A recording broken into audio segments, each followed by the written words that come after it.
Welcome Home Radio Podcast. Are you looking to buy or sell your home? Our team is here with answers to guide you through the buying and selling process. We encourage you to ask questions.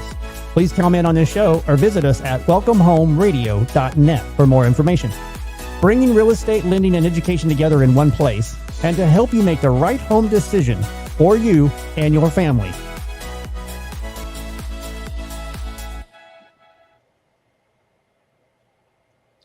And welcome to Welcome Home Radio, where real estate, lending, and learning come together. It is November 20th, and we're so excited about today. We have a special guest with us, Mark Wolf, a 40-year real estate veteran who leads RE/MAX DFW Associates with 245 veteran realtors that lead and sell properties, advise just a wonderful opportunity. But November 5th happened, and we want to talk about the election and the impact to the real estate world, 2024 and 2025.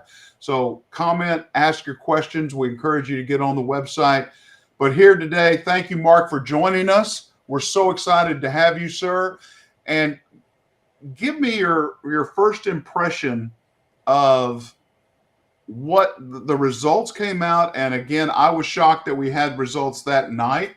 I thought it would have dragged on a little bit further and it would have gone on maybe 3, 4, 5 days. But we had a decision. What is the impact in your experience to the real estate world with that decision? Well, Blair, thank you for having me on. First of all, I really appreciate that. We're honored. Thank you. You know, my first time to vote was 1972. And I'm a political junkie, so I'm always watching the polls and different things. I think this election probably has one of the most dramatic effects in our country that we've ever had, at least in my lifetime. It was an automatic overnight change of mentality, it seems like to me. I mean, you've got the football players doing the Trump dance. You've got the you name it. It's like everywhere you go, it is. In my neighborhood, I have little kids in their wagons with Trump flags going down the street now. So it's just been a dramatic change, and I think it's been a change that we were waiting for, in the sense of some encouragement. Let's move forward, and let's get beyond the past and go forward. So for real estate, I think it's going to have a dramatic effect. I really do. So, yeah, I get the sense, and I put it this way, is that there's a sense of hope, I think, that has resonated. I think also there's a decisive impact of, hey, I'm not alone in my thoughts and my fight. I now realize there's more people that think the same way I do, and a feeling of that. But again, translating it to the American dream, which we fully support the American dream. We fully support everyone should have that opportunity, but it's going to impact the ability to reach that American dream, which is home ownership. And of course, that impacts net worth tremendously. So we see a positive, but why do we see rates going back up higher? Why are we seeing these sorts of things happening to the economy? We got hope. Well, I mean, the stocks, everything in the economy jumped, it seemed like, that next day. Stocks reached an all-time high in the S&P 500. Therefore, if stocks are up, bonds are going to raise and not lower. But the mindset seems like now there's a goal and we have the opportunity for that. And I think that's where it is. Now, with the baby boomers still sitting in their homes, holding on. I mean, they own the home outright, probably paid off, but they don't see a need to move. Do you think this will start encouraging them to downsize, right size, make those changes? Or are they going to still sit still and we're going to have an inventory challenge that we just got to somehow overcome because we've got 20 million extra immigrants that want to have a home too? Sure. I think for the most part, they will sit still. There's just this the whole mindset of America, where you move every 4 years or 7 years, is now more like 13 years. and so I don't see that as a big of a change. I do see home buying increasing, new homes being built. There will be a measure of baby boomers that move on, but I think the inventory issue is still going to be a major issue for the next several years. I don't think there's any way around that. So. With the election, do you think he's going to push for developers to start building to help bring down home prices by increasing inventory? Do you see him opening up some policies, or is that going to be still constrained in some way? No, I see a big attitude change with that. I mean, Elon Musk has already made the comment that one of the goals is to build millions of homes that are needed, affordable homes. And I guess I saw in the paper this morning regarding releasing federal land for residential home development. It's amazing how much land our federal government owns. I mean, it's ridiculous. And so when you say releasing, Mark, that's just opening up for sale. Opening up for sale that developers could buy. Exactly. Right. Okay. Just want to make sure everybody understands that's listening to the show that releasing doesn't mean they're just giving it away and handing it over. We're not going to have the Sooners again. No, I think this new administration will want money for that land. You know, at market value. So, well, okay, we open up some lands, but you still have to have materials. We still have to have the employees to build it. And you said a key word there: affordability. Mm-hmm. We have a generation or two that think they should walk right into a $500,000 home and have what mom and dad have immediately, instead of doing the springboard effect of a starter home, learning what they like, learning what they would look for in their next home. So what I heard you say is that people are going to be sitting still. It's going to be a little longer. That 4 to 7 year first-time home buyer is going to possibly stay in their home 10, 13 years. Well, and where I would disagree with that is, yes, I agree with that with the family that's been here 3, 4, 5 generations. But with the new immigrant situation, the explosion of the Hispanic population in Texas. In fact, I saw a report the other day that in 20 years, 70% of all home sales in Texas will be Hispanic buyers. And so they don't have that same culture that you owe me anything. They work hard for what they've got. Yes, they do. So I think, and even in I think the huge demographic change is going on in the far out suburbs in Kaufman County or up north of Denton and Sanger and places like that, where a large measure of the home buyers are Hispanic. And so it's not the white flight further out, it's the affordable flight further out to get their dream home. So, and they're very comfortable with that affordable home. That's their dream. Is there still going on, as I heard about the federal government prompting for either tiny home or mobile home parks being developed for that sort of thing, for increasing home affordability and availability? I don't know that I can answer that. And of course, we're in a new administration. I don't know what their thoughts might be on that. I just see it more of the homes of when I grew up, the 3-bedroom, 2-bath, 1 or 2 car garage, 1,400 square foot home being the home in the exurbs that'll be built. So, okay. Mm-hmm. Now, one of the transitions, I mean, we've dealt with this. I'm going to bring up an old topic, but NAR, the NAR agreement. Have you seen much impact from the NAR agreement, or is it really one of those clickbait, fear factor type statements? I mean, has there really been an impact to realtors and the groups and the buying and selling and getting commissions, or is it just getting us back to here's what we need to do and doing their job on the buy or the sell side properly? In retrospect, there was a lot of fear. We were doing training for a year on the change. It's a mindset change more than anything else, and explaining your value. consequently, for the last 3 months since the changeover here in Dallas, we've seen absolutely no effect whatsoever. Sellers are still selling, buyers are still buying. Virtually every seller understands that they need to offer compensation to the buyer agent. That's sort of been a non-issue, to be honest with you. I just saw a report the other day that across the nation, if the agent has been in the business 3 years or longer, their commission. Oops. The key point. And I did read where he's headed. I heard this, so we want. It's important we get it. You read this, huh? This was important. Whoops. Well, I hope we get Mark back here. I know there's some invaluable knowledge that he's bringing to the table. So hopefully he'll get back here shortly. And Thom, what is going on? We just lost Jeff too. Oh, there he is. There I am.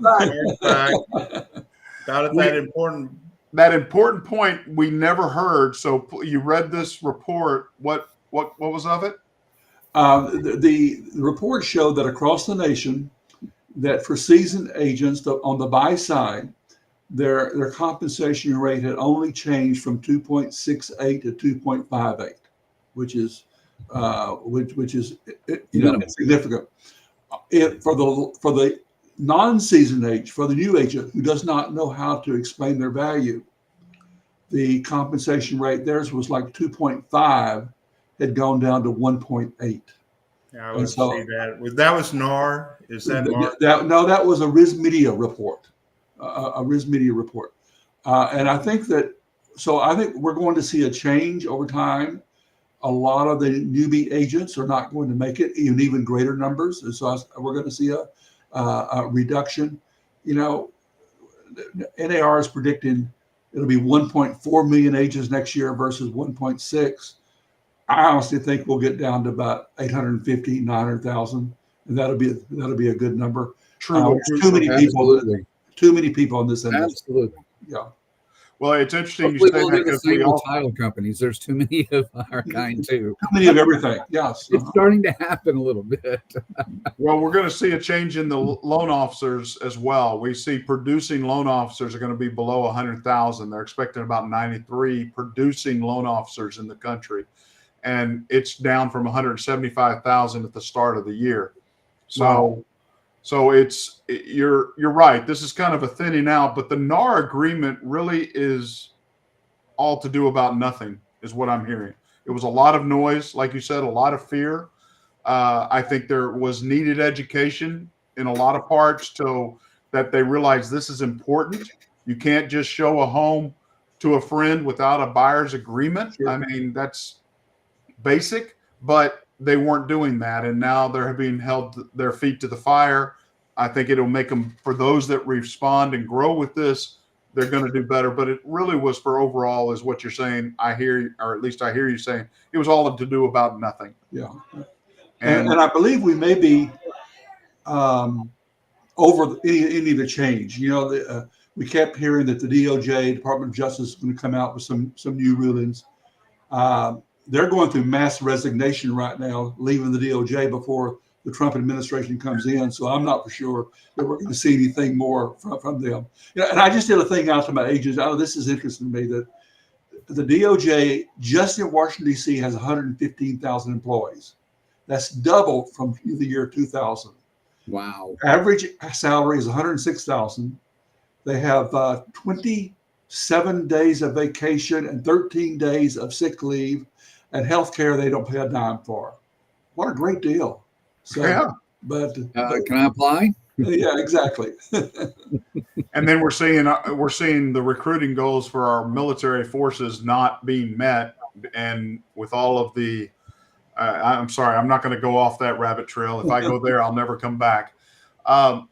One of the things I found interesting from the NAR agreement and looking at some analysis was the concessions that are successfully negotiated with the seller. Can you guys guess what the first one is? The highly contested one was the seller paid buyer's agreement commission. 93%. 93% of the sellers were willing to pay for the buyer's agent agreement. I mean, to me, the NAR was really a non-issue. And like you said, it was when lawyers get involved, everything goes up, fear and cost. I found it interesting. Also, the seller paid for repairs 83% of the time.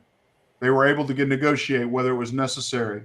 Now, are you still seeing in your side, how is the balance of conventional FHA, VA for you and you're seeing in the market? Are you seeing still that cash is king, of course, and then conventional? Are you seeing much FHA, VA going on out there, or is it? We're seeing more FHA, at least in my company. I'm sure Jeff or Thom can talk more on that, but but more FHA. One thing I want to go back to real quick to Blair was, you said 93% where the seller is still compensated. We are seeing something that I never thought we would see. We are seeing buyers say not only do they want to pay the buyer commission, but they want to pay the selling commission as well, reducing the price of the home for tax purposes, and then getting a closing cost tax reduction with IRS on the commission paid. I never thought that would be a possibility, but we're seeing that. That is the first time as you explain all the process of this. And my issue is it really messes up the appraisal situation. But people are thinking out of the box, which is a good thing. Now, go back over that again. Help our audience understand what you're talking about. The buyer is willing to pay not only the buyer's commission agent, but also the seller. Mm-hmm. But they're also getting a lower cost on the home. Right. Let's say the commission is X%, and so that X% is reduced from the sales price or list price. So let's just say it goes from $800 to $760. Okay. So $760 is a new price that tax appraisers will see for appraisal and for tax purposes. But then that $40,000 difference, the buyer can use as a closing cost situation that they can deduct with IRS when they do their taxes. Sort of a neat situation. I think it depends on the buyer and where they're at as far as tax rates with IRS and what have you. But it's a possibility. Now that's negotiated after the appraisal comes in at $800,000. It's negotiated, but part of the sales offer. So, which is affecting appraisal. Like you said, where's the appraisal coming in at? Yeah. If you've got a contract for $760, the home is worth $800,000. Is it? I mean, are appraisers reaching that, or are they making the easy way out of just taking the contract price and going with it? It's a good question. They should be doing the actual value of the home, not sure. So and of course they will see all the information here, so they know exactly who's paying what's going on. Right. Thom, what do you think about this? I've not heard this. Well, to be honest with you, that's the first time I've actually heard it as well. So what I'm doing is I'm trying to recreate a couple of NAR announcements. And this is the first time I've tried to do this, put in our comments for our folks to be able to follow this. Mark, I'm clicking on the live stream stuff. Is there a way I can put this out, or if I give it to you? Let me give it.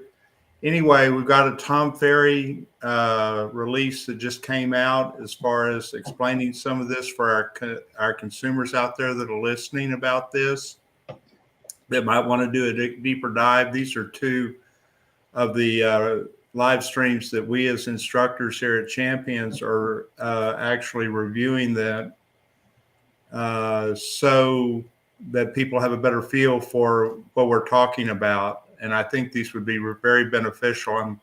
Like I said, I'm trying to get these in, and maybe I just figured it out. We'll get them to Mark, and they'll go out. There we go. I gave them to Mark, so Mark hopefully can do this. These are public YouTube available type situations. One about the buyers brokers values, so that consumers understand.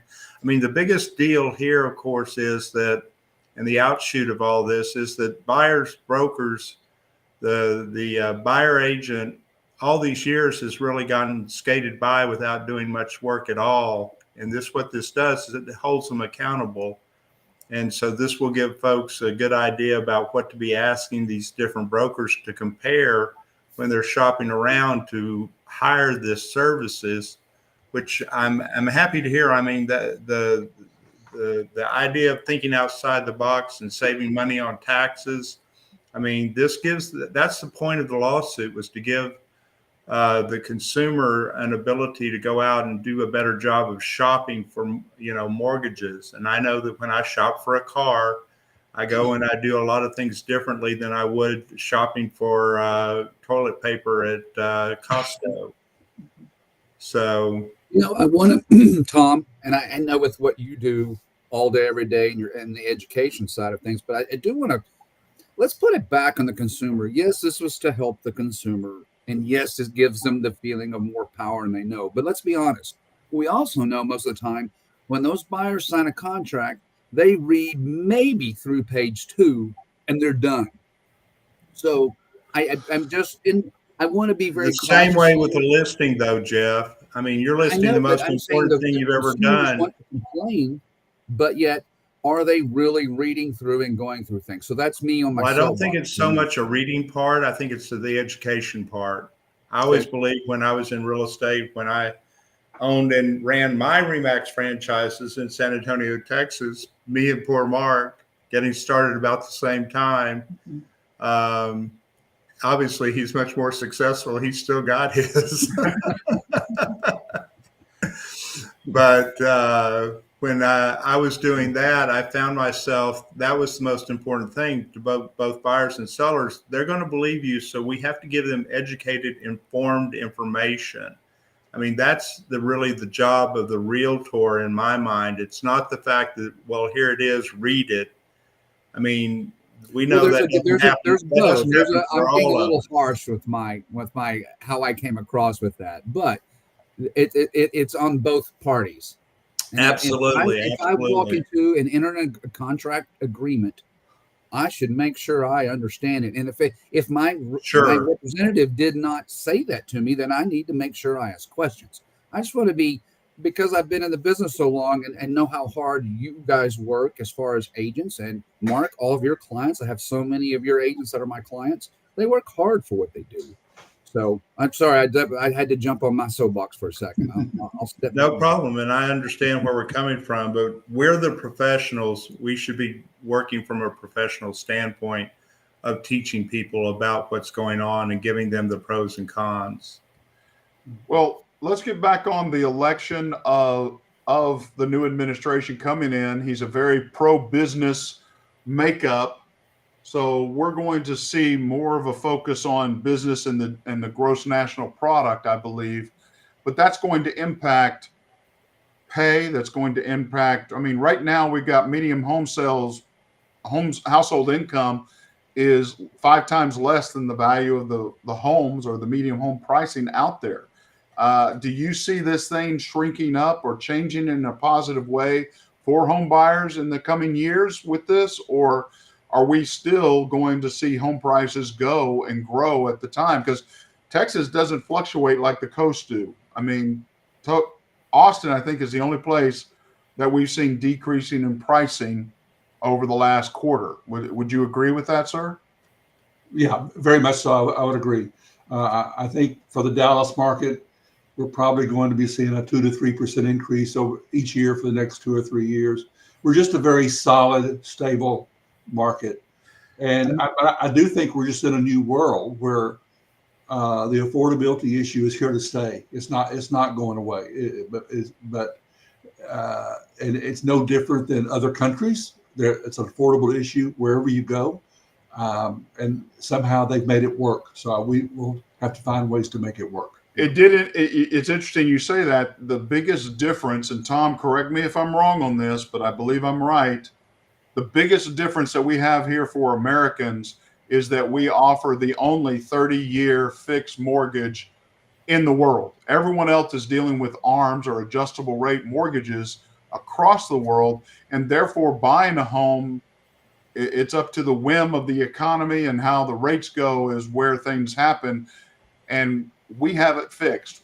And as we're saying, we've got a lot of 90% homeowners are staying with a rate less than 6%. And they're pretty much, I'm not moving, I'm not selling. Or you got me as a baby boomer going, I paid off my home, I don't want a mortgage, and I'm not going to have a mortgage at 6% or 6.5%. So we do have an inventory issue, a challenge, but we also have, I can't tell you how many people I get in and they have the champagne wishes but a beer budget, and they've got to be able to fit in affordable housing. You said it, it's affordable. What is that expectation? And helping to set that expectation is very hard. In fact, I have one I've got to talk to tomorrow. $600,000 home she wants to buy as a first-time home buyer on a single income, and she's self-employed, and it's just it's not there. I've got to help her get down to the 250, 280 range, not 600,000. And is there affordable housing available to somebody with that type of pre-approval? You're saying it's coming. I hope it is. I haven't seen many builders focusing on that in certain areas. So do you see a rise in that starter home type design? I do, but I also see areas of Dallas where you would have never considered buying for the last 15, 20 years are now becoming popular again. Places like Farmers Branch, let's say, and the very affordable 3-bedroom, 1-bath homes there. Oak Cliff, Oak Cliff is that dream come true that's come back around. Of course, some of the areas are very expensive, but a lot of the areas, and it doesn't make the thing that has so transformed in Dallas. It doesn't make a difference what the ethnic neighborhood is anymore. People are moving where they can find a home, and they enjoy or mind. My neighborhood is, I've got every type of ethnic group you can think of in my 65 homes. And I think that's just the way it's going to be across Dallas too. So people are moving into Oak Cliff in areas that you have never thought they'd move into 15, 20 years ago. And fixing those homes up, and the whole neighborhood is being revitalized. Weighing the difference between owning a home and drive time to work, is things changing in that realm, or is it still the priority owning a home first, drive time I can accept? What's the mentality out there for the younger generation coming in that are now first time home buying? They're in their 20s, they're starting a family, or they're just breaking out on their own. How is that? Because downtown growth for those singles just graduating college was a nice place to get to, but the cost is amazing. How is that mentality out there that you're seeing? That is there a change to this? No, it's owning a home, however far out that is. And I take in reference, if you go out 114 past NASCAR and you on the way to Decatur, there when you reach 287 is 2 new master plan developments for 40,000 people. Blue Stem and Reunion homes start about 330,000.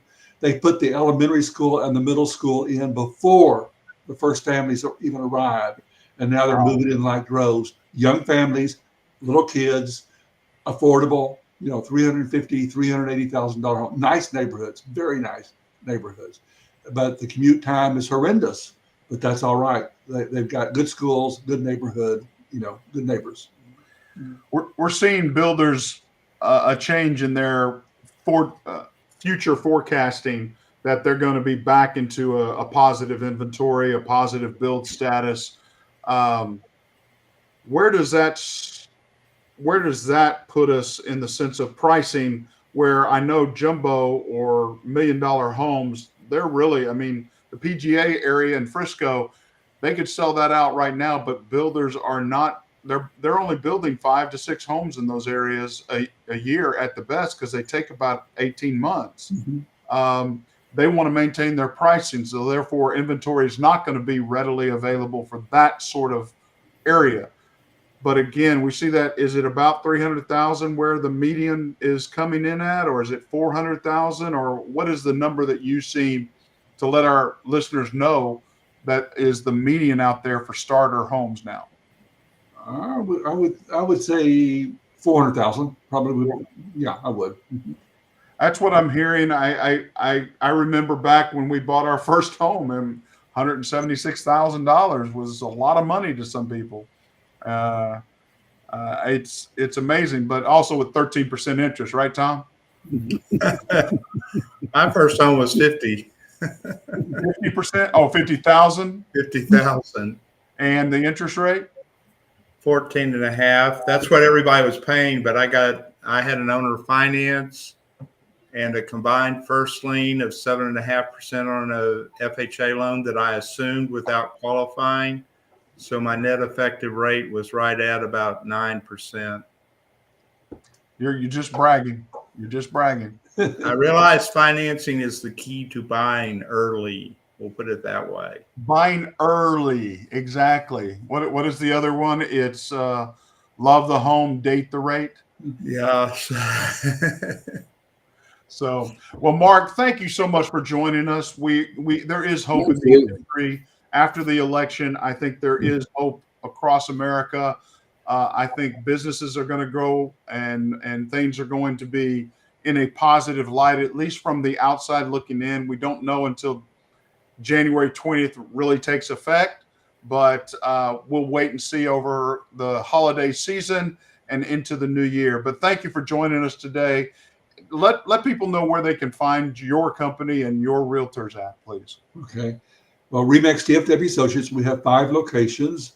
Our corporate location, the one that we opened in 1983, is in Coppell. We have offices in Flower Mound, Frisco, Richardson, and Dallas, Lake Highlands. Awesome. Mm-hmm. And if they were to just a webpage, do you have a webpage or anything? Yeah, if you go to RMDFW, RemaxRMDFW.com. Awesome. Well, thank you again for joining us. Thank you for listening in. We think the election was a positive for America as a whole, but we all have different insights, and we hope we can come together and not be so divided. But one of the things everyone has a right here in America is to own a home. We hope to help you. Everyone here is willing to help educate you, to help you make the best decision. Thank you for coming. Thank you for listening. God bless you.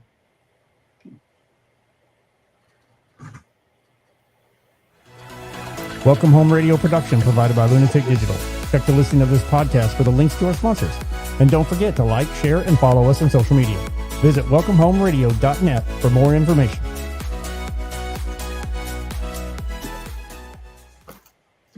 This was a Lunatic Digital production. Visit lunaticdigital.com for all your digital needs.